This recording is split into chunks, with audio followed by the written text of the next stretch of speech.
Une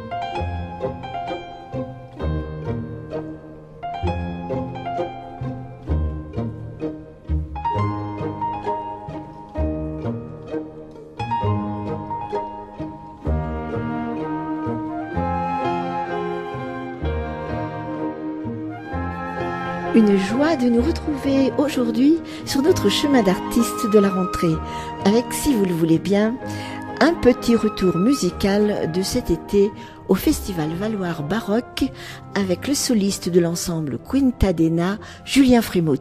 Mais avant de vous laisser savourer les propos de Julien Frémouth, eh bien je vous invite d'abord tout de suite à vous imprégner, à vous baigner de la particularité de sa voix. Écoutez-le, Julien Frémouth.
Alors Julien, eh bien, voilà, il y a quelques jours, vous étiez en Savoie avec cette magnifique pièce de Bach, cette voix de Bach que vous avez donnée avec votre ensemble Quintadena dont on va parler tout à l'heure. Ce morceau que vous avez choisi, c'est pas rien pour vous? En effet, c'est un programme donc que nous avons construit avec l'ensemble Quintadena, avec 4 musiciens que nous formons, Johan Maître au hautbois baroque et à la flûte, Jérôme Mondésert à l'orgue et clavecin et Tobias Bons au violoncelle baroque. Et donc moi-même, alto, contre-ténor, interprétant donc des extraits de cantates de Jean-Sébastien Bach. Et cette pièce musicale, cette œuvre que vous avez donnée il y a quelques jours à Valoir, c'était quelque chose de très, très fort, très intense pour vous, apparemment, et pour l'Assemblée. Tout à fait. Ce programme qui s'intitulait donc Vox Anima faisait un petit peu rappel à cette voix d'alto dans la musique de Jean-Sébastien Bach, qui, selon une tradition allemande très ancienne, la voix d'alto symbolisait en fait la voix de l'Esprit Saint, la voix de l'âme aussi.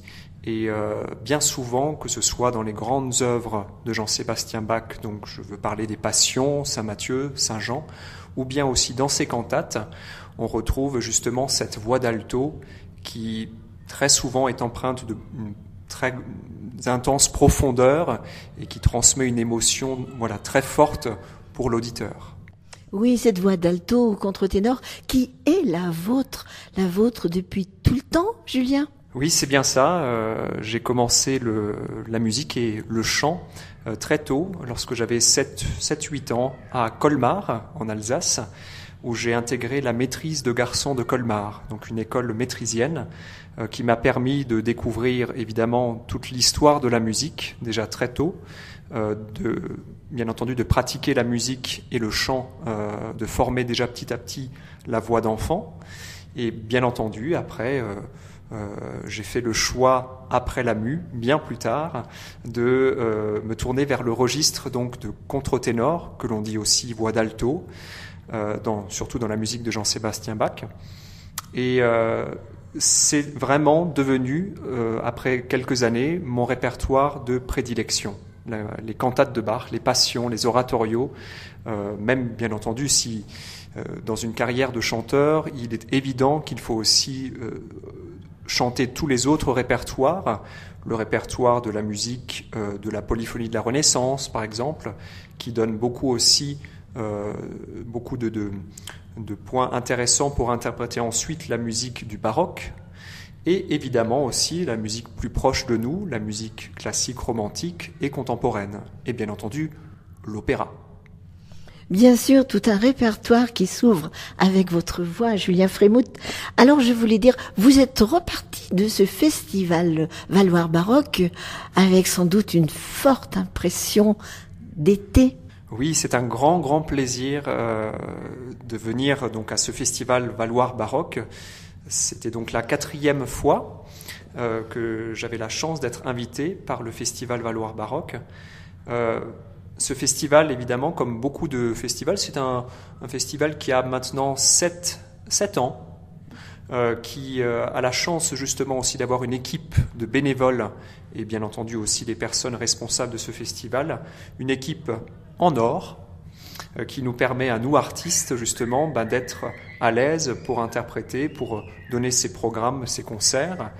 Et bien entendu, on a aussi la chance d'être dans un endroit merveilleux, entouré des montagnes et d'être tout simplement au bon air. Il m'a semblé à mon oreille de spectatrice de cet été que le hautbois apportait une gravité dans l'intériorité de ce répertoire extrêmement importante. Peut-être que je me trompe, Julien? Pas du tout, en fait. Le hautbois, bien souvent, est associé dans les cantates de Bach à la voix d'alto. Je le disais peut-être avant, la voix d'alto symbolise l'Esprit Saint, l'âme. Bien entendu, l'âme n'est pas forcément toujours dans un état heureux. Elle peut aussi représenter l'âme triste du fidèle, du chrétien, qui est là et qui justement se retrouve face à un choix. Le choix peut-être de choisir justement dans la musique de Bach, qui est une musique quand même sacrée, choisir le bon chemin. Donc justement, c'est une voix qui souvent, grâce au bois qui l'accompagne, est teintée d'une certaine nostalgie, d'une mélancolie aussi. Et voilà, c'est vraiment quelque chose que souhaitait le compositeur à l'époque, avoir une certaine typologie des voix. Donc la voix de soprano était peut-être plutôt celle de l'âme heureuse, celle de l'église aussi. La voix du ténor était plutôt la voix du narrateur, c'est celle que l'on retrouve évidemment dans les passions, la voix de l'évangéliste, celui qui annonce. Et bien entendu la voix de basse, comme on l'appelait aussi vox Christi, était la voix du Christ. Voilà, la voix d'alto, celle-ci, comme nous l'avons imaginé dans ce programme au Festival de Valloire, est plutôt donc ce qu'on dira la vox anima. Voilà, Julien Frémouth, merci beaucoup de nous parler avec autant de profondeur, de savoir et de foi aussi de ce concert que vous avez donné avec vos amis de Quintadena. Alors, vous avez beaucoup parlé tout à l'heure. Je sais qu'aujourd'hui, vous courez un peu le monde, hein. Vous êtes dans beaucoup d'endroits, mais il y a quand même une direction vers laquelle vous allez un petit peu plus souvent. Oui, il est vrai que, habitant l'Alsace, nous sommes souvent, en tant que musiciens, amenés à travailler avec nos voisins allemands ou suisses. Évidemment, c'est pour nous aussi une chance et une occasion justement de travailler le répertoire allemand avec des Allemands, avec des personnes qui parlent cette langue allemande. Et cela est pour nous très important puisqu'on a vraiment un autre regard en tant que musicien, que chanteur, sur cette musique qui nous anime. Donc en Allemagne, en Suisse, c'est vrai que j'ai l'occasion de faire beaucoup de concerts et je prends toujours beaucoup de plaisir à aller travailler avec des chefs allemands et notamment avec des chanteurs qui sont également dans ce même registre que moi. Je ne citerai peut-être qu'un seul, c'est le contre-ténor allemand Andreas Scholl, qui est devenu aussi depuis quelques années un très bon conseiller dans ce répertoire de la musique de Jean-Sébastien Bach. Eh bien, Julien Frémouth, merci beaucoup pour ces belles pages musicales que vous ouvrez à nos auditeurs aujourd'hui, que vous leur tournez. Juste, donc, vous avez laissé entendre que vous n'êtes pas uniquement répertoire baroque, vous êtes ouvert, vous êtes un jeune artiste, chanteur à la voix qui vous porte et qui vous transporte et qui bien souvent nous emporte aussi. Et je pense que dans beaucoup d'autres domaines, on risque de vous trouver dans l'avenir. En effet, c'est vrai qu'aujourd'hui, nous avons la chance d'avoir des compositeurs contemporains, donc des compositeurs d'aujourd'hui, qui choisissent aussi de composer certains rôles dans leurs opéras, voire même des pièces justement sacrées, puisque c'est souvent dans la musique sacrée à l'époque baroque que l'on retrouvait cette voix, et qui nous permettent justement à nous de nous épanouir aussi dans un autre style musical, un style d'une autre époque. Donc du coup, pour nous, justement, ça nous permet d'avoir aussi une certaine variété dans le répertoire que nous chantons, que nous préparons. Et évidemment, lorsque nous avons l'opportunité de donner des récitals, c'est vrai que moi je choisis très souvent des récitals par exemple de musique élisabéthaine, la musique notamment du temps de Shakespeare, donc la musique de Purcell par exemple, la musique de John Dowland aussi, souvent accompagnée par le luth ou les viols de gambe. Un autre répertoire que j'affectionne particulièrement aussi, c'est la mélodie française et toute sa poésie. Toujours très important, c'est ça aussi, c'est justement tout le lien qui se fait entre le verbe, entre le texte et la musique, puisque vraiment ça, à travers toutes les époques, il y a toujours eu beaucoup d'importance par rapport à ça, et c'est en tant qu'interprète quelque chose qui est très important aussi en tant que chanteur, de toujours arriver à savourer le texte et ensuite de le chanter. Eh bien, Julien, merci beaucoup.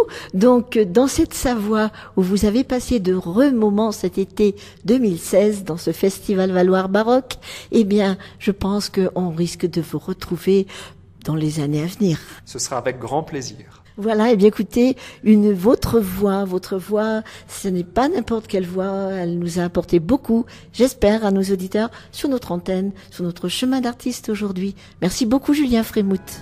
Merci beaucoup et à très bientôt.